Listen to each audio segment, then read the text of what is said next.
Tanggal 20 November hari ke-325.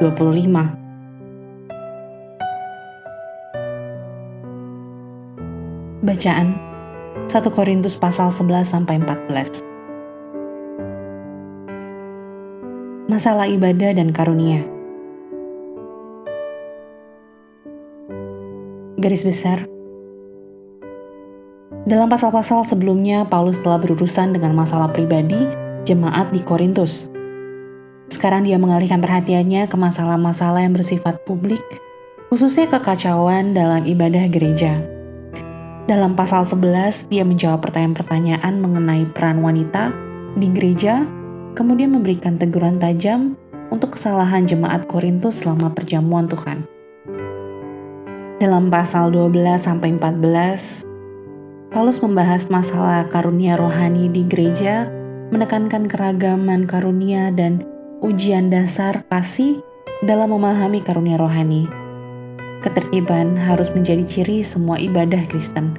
Lihat pasal 14 ayat 40.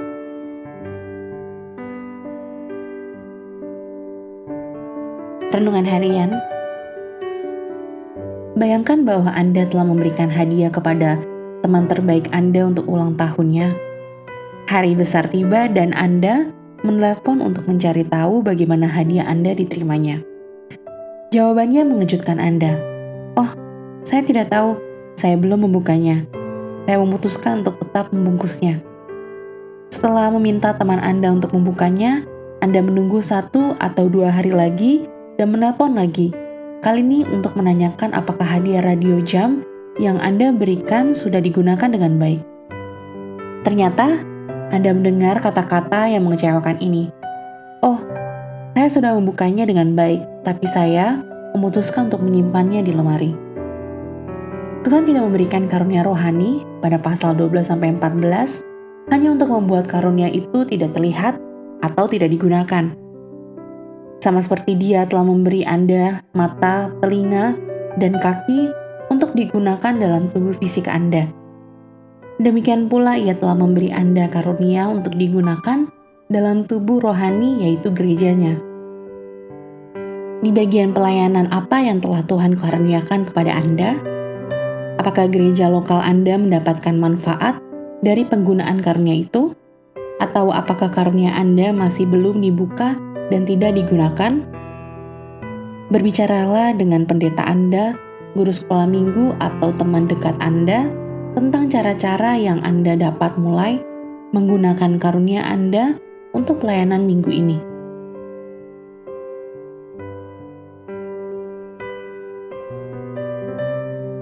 Karunia Allah kepada Anda seringkali merupakan karunia Allah bagi orang lain melalui Anda.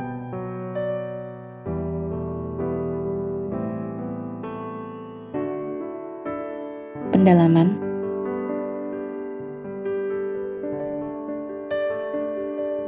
Tentang karunia-karunia itu 1 Korintus pasal 12 ayat 11. Luangkan waktu dalam bagian-bagian yang terkait ini untuk penjelasan lebih lanjut tentang karunia roh.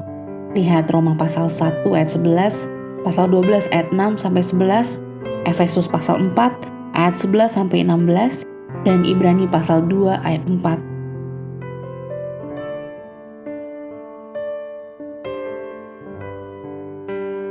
Apakah karunia Anda kurang bahan utama? 1 Korintus pasal 13 ayat 1 sampai 3. Dalam pasal 13, Paulus mendaftar 4 kelas karunia rohani: ekstatik, berbicara dalam bahasa lain, instruktif atau nubuatan, pekerjaan ajaib, iman, dan berkorban atau memberi.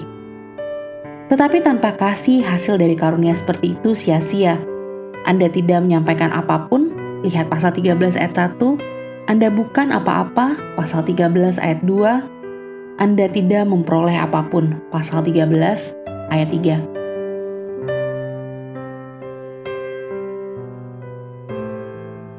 Amin. Tuhan Yesus memberkati.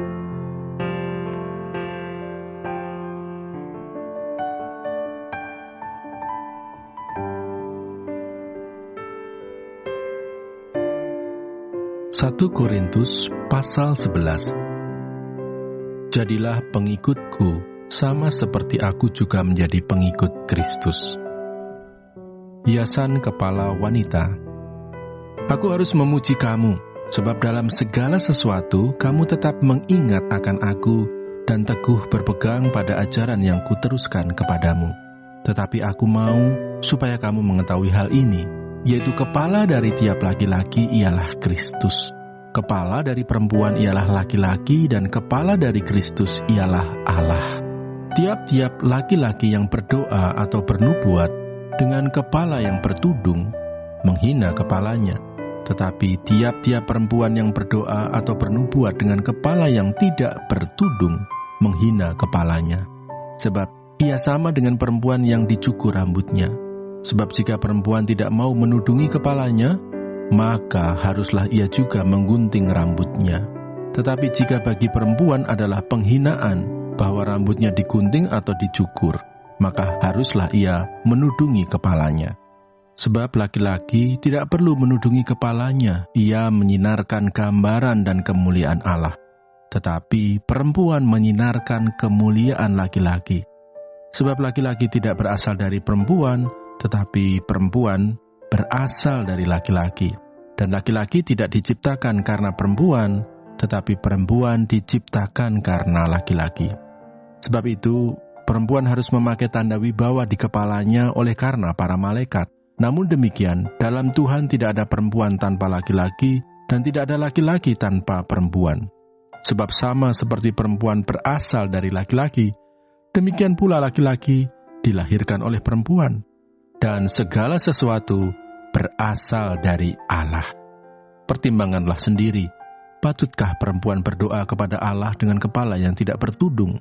Bukankah alam sendiri menyatakan kepadamu bahwa adalah kehinaan bagi laki-laki jika ia berambut panjang, tetapi bahwa adalah kehormatan bagi perempuan jika ia berambut panjang?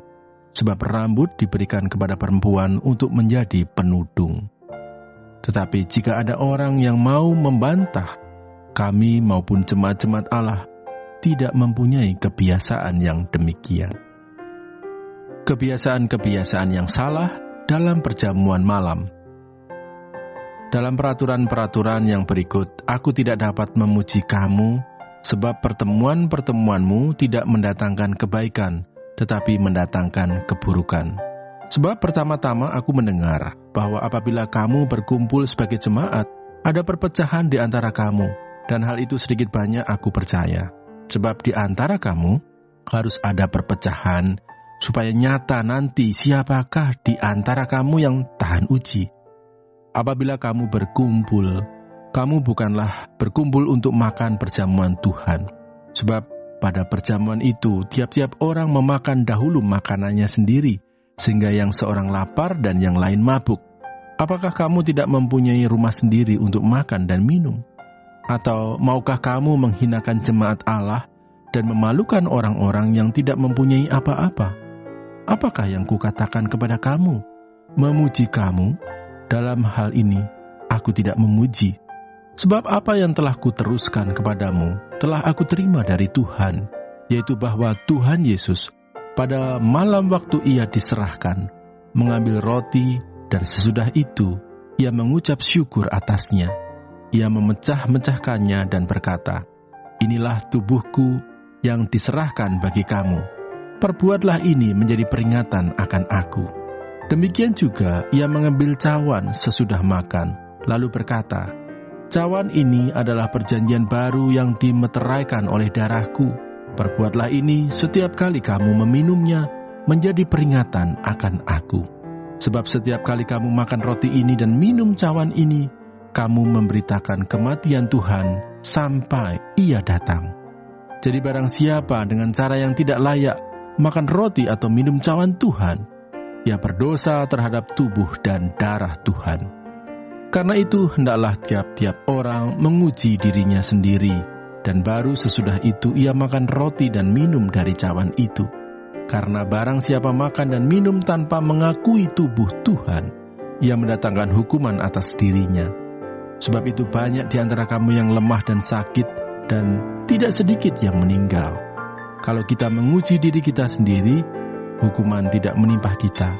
Tetapi kalau kita menerima hukuman dari Tuhan, kita dididik supaya kita tidak akan dihukum bersama-sama dengan dunia. Karena itu, saudara-saudaraku, jika kamu berkumpul untuk makan, nantikanlah olehmu seorang akan yang lain. Kalau ada orang yang lapar, baiklah ia makan dahulu di rumahnya, supaya jangan kamu berkumpul untuk dihukum. Hal-hal yang lain akan kuatur kalau aku datang. 1 Korintus pasal 12. Rupa-rupa karunia, tetapi satu roh. Sekarang tentang karunia-karunia roh. Aku mau, saudara-saudara, supaya kamu mengetahui kebenarannya. Kamu tahu bahwa pada waktu kamu masih belum mengenal Allah, kamu tanpa berpikir ditarik kepada berhala-berhala yang bisu. Karena itu aku mau meyakinkan kamu bahwa tidak ada seorang pun yang berkata-kata oleh Roh Allah dapat berkata, terkutuklah Yesus. Dan tidak ada seorang pun yang dapat mengaku Yesus adalah Tuhan selain oleh Roh Kudus. Ada rupa-rupa karunia, tetapi satu roh. Dan ada rupa-rupa pelayanan, tetapi satu Tuhan. Dan ada berbagai-bagai perbuatan ajaib, tetapi Allah adalah satu yang mengerjakan semuanya dalam semua orang. Tetapi kepada tiap-tiap orang dikaruniakan penyataan roh untuk kepentingan bersama. Sebab kepada yang seorang roh memberikan karunia untuk berkata-kata dengan hikmat, dan kepada yang lain roh yang sama memberikan karunia berkata-kata dengan pengetahuan. Kepada yang seorang, roh yang sama memberikan iman, dan kepada yang lain, ia memberikan karunia untuk menyembuhkan. Kepada yang seorang, roh memberikan kuasa untuk mengadakan mujizat, dan kepada yang lain, ia memberikan karunia untuk bernubuat, dan kepada yang lain lagi, ia memberikan karunia untuk membedakan bermacam-macam roh. Kepada yang seorang, ia memberikan karunia untuk berkata-kata dengan bahasa roh, dan kepada yang lain, ia memberikan karunia untuk menafsirkan bahasa roh itu. Tetapi semuanya ini dikerjakan oleh roh yang satu dan yang sama, yang memberikan karunia kepada tiap-tiap orang secara khusus, seperti yang dikehendakinya. Banyak anggota, tetapi satu tubuh. Karena sama seperti tubuh itu satu dan anggota-anggotanya banyak, dan segala anggota itu, sekalipun banyak, merupakan satu tubuh, demikian pula Kristus. Sebab dalam satu roh kita semua, baik orang Yahudi maupun orang Yunani, baik budak maupun orang merdeka, telah dibaptis menjadi satu tubuh, dan kita semua diberi minum dari satu roh. Karena tubuh juga tidak terdiri dari satu anggota, tetapi atas banyak anggota. Andai kata kaki berkata, karena aku bukan tangan, aku tidak termasuk tubuh. Jadi benarkah ia tidak termasuk tubuh? Dan andai kata telinga berkata, karena aku bukan mata, aku tidak termasuk tubuh. Jadi benarkah ia tidak termasuk tubuh? Andai kata tubuh seluruhnya adalah mata, di manakah pendengaran? Andai kata seluruhnya adalah telinga, di manakah penciuman? Tetapi Allah telah memberikan kepada anggota masing-masing secara khusus suatu tempat pada tubuh seperti yang dikehendakinya. Andai kata semuanya adalah satu anggota, di manakah tubuh? Memang ada banyak anggota, tetapi hanya satu tubuh. Jadi mata tidak dapat berkata kepada tangan, aku tidak membutuhkan engkau. Dan kepala tidak dapat berkata kepada kaki, aku tidak membutuhkan engkau. Malahan, justru anggota-anggota tubuh yang nampaknya paling lemah, yang paling dibutuhkan. Dan kepada anggota-anggota tubuh yang menurut pemandangan kita kurang terhormat, kita berikan penghormatan khusus. Dan terhadap anggota-anggota kita yang tidak elok, kita berikan perhatian khusus. Hal itu tidak dibutuhkan oleh anggota-anggota kita yang elok. Allah telah menyusun tubuh kita begitu rupa, sehingga kepada anggota-anggota yang tidak mulia diberikan penghormatan khusus, supaya jangan terjadi perpecahan dalam tubuh, tetapi supaya anggota-anggota yang berbeda itu saling memperhatikan. Karena itu jika satu anggota menderita, semua anggota turut menderita. Jika satu anggota dihormati, semua anggota turut bersukacita. Kamu semua adalah tubuh Kristus, dan kamu masing-masing adalah anggotanya. Dan Allah telah menetapkan beberapa orang dalam jemaat, pertama sebagai rasul, kedua sebagai nabi, ketiga sebagai pengajar. Selanjutnya, mereka yang mendapat karunia untuk mengadakan mujizat, untuk menyembuhkan, untuk melayani, untuk memimpin, dan untuk berkata-kata dalam bahasa roh. Adakah mereka semua rasul atau nabi atau pengajar? Adakah mereka semua mendapat karunia untuk mengadakan mujizat, atau untuk menyembuhkan, atau untuk berkata-kata dalam bahasa roh, atau untuk menafsirkan bahasa roh? Jadi, berusahalah untuk memperoleh karunia-karunia yang paling utama, dan aku menunjukkan kepadamu jalan yang lebih utama lagi. 1 Korintus pasal 13. Kasih. Sekalipun aku dapat berkata-kata dengan semua bahasa manusia dan bahasa malaikat, tetapi jika aku tidak mempunyai kasih, aku sama dengan gong yang berkumandang dan canang yang gemerincing. Sekalipun aku mempunyai karunia untuk bernubuat dan aku mengetahui segala rahasia dan memiliki seluruh pengetahuan, dan sekalipun aku memiliki iman yang sempurna untuk memindahkan gunung, tetapi jika aku tidak mempunyai kasih, aku sama sekali tidak berguna. Dan sekalipun aku membagi-bagikan segala sesuatu yang ada padaku, bahkan menyerahkan tubuhku untuk dibakar, tetapi jika aku tidak mempunyai kasih, sedikit pun tidak ada faedahnya bagiku. Kasih itu sabar, kasih itu murah hati, ia tidak cemburu. Ia tidak memegahkan diri dan tidak sombong. Ia tidak melakukan yang tidak sopan dan tidak mencari keuntungan diri sendiri. Ia tidak pemarah dan tidak menyimpan kesalahan orang lain. Ia tidak bersukacita karena ketidakadilan, tetapi ia bersukacita karena kebenaran. Ia menutupi segala sesuatu, percaya segala sesuatu, mengharapkan segala sesuatu, sabar, menanggung segala sesuatu. Kasih tidak berkesudahan. Nubuat akan berakhir, bahasa roh akan berhenti, pengetahuan akan lenyap. Sebab pengetahuan kita tidak lengkap dan nubuat kita tidak sempurna.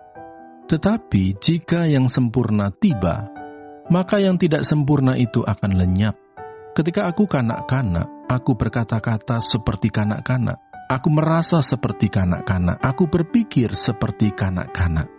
Sekarang sesudah aku menjadi dewasa, aku meninggalkan sifat kanak-kanak itu.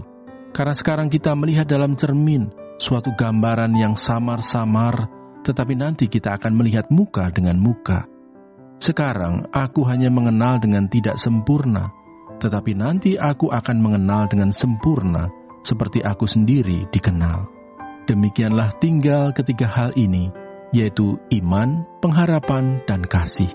Dan yang paling besar di antaranya ialah kasih. 1 Korintus pasal 14. Sekali lagi tentang karunia roh. Kejarlah kasih itu dan usahakanlah dirimu memperoleh karunia-karunia roh, terutama karunia untuk bernubuat. Siapa yang berkata-kata dengan bahasa roh, tidak berkata-kata kepada manusia, tetapi kepada Allah. Sebab tidak ada seorang pun yang mengerti bahasanya. Oleh roh, ia mengucapkan hal-hal yang rahasia. Tetapi siapa yang bernubuat, ia berkata-kata kepada manusia. Ia membangun, menasihati, dan menghibur. Siapa yang berkata-kata dengan bahasa roh, ia membangun dirinya sendiri. Tetapi siapa yang bernubuat, ia membangun jemaat. Aku suka, supaya kamu semua berkata-kata dengan bahasa roh. Tetapi lebih daripada itu, supaya kamu bernubuat. Sebab orang yang bernubuat lebih berharga daripada orang yang berkata-kata dengan bahasa roh. Kecuali kalau orang itu juga menafsirkannya, sehingga jemaat dapat dibangun. Jadi saudara-saudara, jika aku datang kepadamu dan berkata-kata dengan bahasa roh, apakah gunanya itu bagimu jika aku tidak menyampaikan kepadamu penyataan Allah atau pengetahuan atau nubuat atau pengajaran? Sama halnya dengan alat-alat yang tidak berjiwa, tetapi yang berbunyi seperti seruling dan kecapi. Bagaimanakah orang dapat mengetahui lagu apakah yang dimainkan seruling atau kecapi kalau keduanya tidak mengeluarkan bunyi yang berbeda? Atau jika nafiri tidak mengeluarkan bunyi yang terang, siapakah yang menyiapkan diri untuk berperang? Demikianlah juga kamu yang berkata-kata dengan bahasa roh. Jika kamu tidak mempergunakan kata-kata yang jelas, bagaimanakah orang dapat mengerti apa yang kamu katakan? Kata-katamu sia-sia saja kamu ucapkan di udara. Ada banyak, entah berapa banyak, macam bahasa di dunia. Sekalipun demikian, tidak ada satupun di antaranya yang mempunyai bunyi yang tidak berarti. Tetapi jika aku tidak mengetahui arti bahasa itu, aku menjadi orang asing bagi dia yang mempergunakannya, dan dia orang asing bagiku. Demikian pula dengan kamu. Kamu memang berusaha untuk memperoleh karunia-karunia roh, tetapi lebih daripada itu, hendaklah kamu berusaha mempergunakannya untuk membangun jemaat. Karena itu siapa yang berkata-kata dengan bahasa roh, ia harus berdoa supaya kepadanya diberikan juga karunia untuk menafsirkannya. Sebab jika aku berdoa dengan bahasa roh, maka rohkulah yang berdoa, tetapi akal budiku tidak turut berdoa. Jadi apakah yang harus kubuat? Aku akan berdoa dengan rohku, tetapi aku akan berdoa juga dengan akal budiku. Aku akan menyanyi dan memuji dengan rohku, tetapi aku akan menyanyi dan memuji juga dengan akal budiku. Sebab, jika engkau mengucap syukur dengan rohmu saja, bagaimanakah orang biasa yang hadir sebagai pendengar dapat mengatakan amin atas pengucapan syukurmu? Bukankah ia tidak tahu apa yang engkau katakan? Sebab sekalipun pengucapan syukurmu itu sangat baik, tetapi orang lain tidak dibangun olehnya. Aku mengucap syukur kepada Allah bahwa aku berkata-kata dengan bahasa roh lebih daripada kamu semua. Tetapi dalam pertemuan jemaat, aku lebih suka mengucapkan 5 kata yang dapat dimengerti untuk mengajar orang lain juga, daripada beribu-ribu kata dengan bahasa roh. Saudara-saudara, janganlah sama seperti anak-anak dalam pemikiranmu. Jadilah anak-anak dalam kejahatan, tetapi orang dewasa dalam pemikiranmu. Dalam hukum Taurat ada tertulis, oleh orang-orang yang mempunyai bahasa lain dan oleh mulut orang-orang asing, aku akan berbicara kepada bangsa ini. Namun demikian, mereka tidak akan mendengarkan aku, firman Tuhan. Karena itu, karunia bahasa roh adalah tanda, bukan untuk orang yang beriman, tetapi untuk orang yang tidak beriman. Sedangkan karunia untuk bernubuat adalah tanda, bukan untuk orang yang tidak beriman, tetapi untuk orang yang beriman.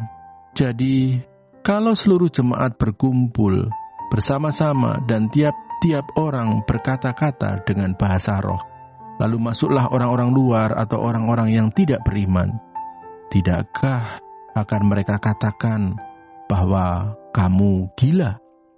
Tetapi kalau semua bernubuat, lalu masuk orang yang tidak beriman atau orang baru, ia akan diyakinkan oleh semua dan diselidiki oleh semua. Segala rahasia yang terkandung di dalam hatinya akan menjadi nyata, sehingga ia akan sujud menyembah Allah dan mengaku, sungguh Allah ada di tengah-tengah kamu. Peraturan dalam pertemuan jemaat. Jadi bagaimana sekarang saudara-saudara? Bila mana kamu berkumpul, hendaklah tiap-tiap orang mempersembahkan sesuatu, yang seorang mazmur, yang lain pengajaran atau penyataan Allah, atau karunia bahasa roh, atau karunia untuk menafsirkan bahasa roh. Tetapi semuanya itu harus dipergunakan untuk membangun.